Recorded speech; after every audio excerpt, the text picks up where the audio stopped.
you're doing. There's one thing I want to tell those who suffer inferiority and self-hatred by comparing themselves to others.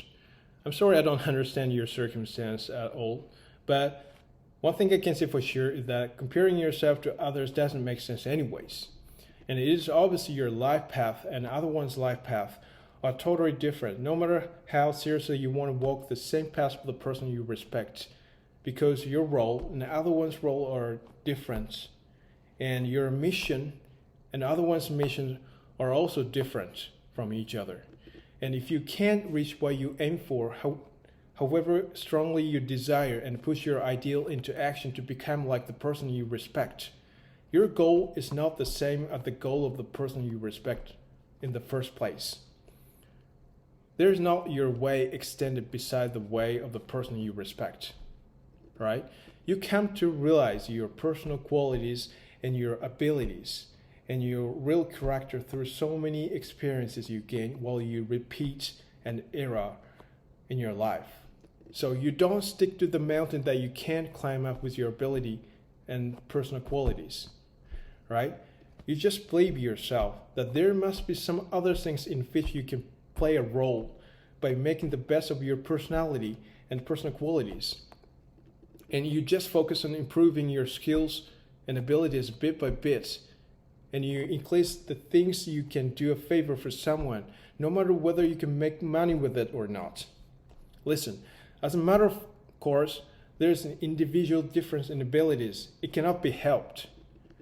This individual difference in abilities is a fixed decisive factor before you and others are born in this world.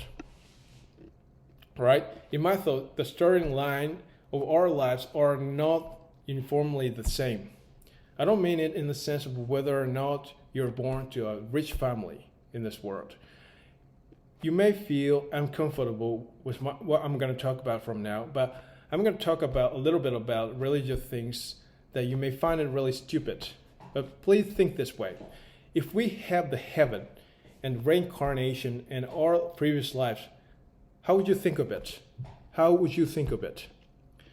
If your abilities that you've ever cultivated in your previous life or in heaven are released from your subconsciousness gradually as you grow up, you would think that there must be individual difference in abilities, wouldn't you?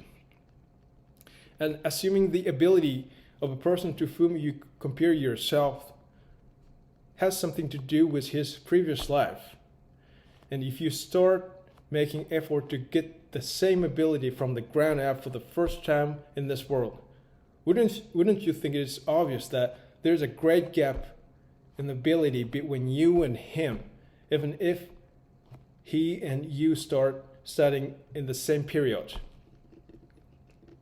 In my thought, personal qualities and personalities and abilities have been cultivated by yourself, not only in this world. So the excessive amount of your life experience, including your previous lives, has brought you where you are now. And if you think this way, people's ability progress is obviously different. And our mental maturity is, of course, different from each other, regardless of child or adults. And our stress tolerance is different, of course, different from each other. And the degree of our commitment to an objective is also different from each other, depending on how much we've made efforts so far in the previous lives and how long we've ever walked through our life paths as a human beings, not only in this world. Or there may be a case that you intentionally hope to limit your great ability that you have ever cultivated in your previous life in this world before you were born in this world, and you intentionally chose to be born to a poor family to learn something necessary from the really difficult situation, difficult circumstance, to make up for the shortcoming of your spirit and your personality in some way. Possibly your mission is far away from your social desires. Of course, there might be someone who already knows beforehand his own role in this world from the beginning. but it hardly happens to us. Until you realize the essence of your mission in your life, you are suffered by so many emotions like jealousy and inferiority and resentment and isolation and the disappointment, where you repeat trial and error by going to wrong places. But this is very important thing, and this is also very good learning to strengthen your spirit.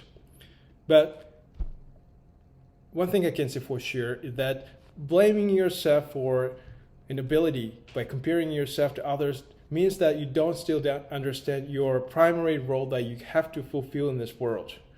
So it may be really stupid, but assuming that you have your previous life and you have your next life, you don't need to stick to only this world.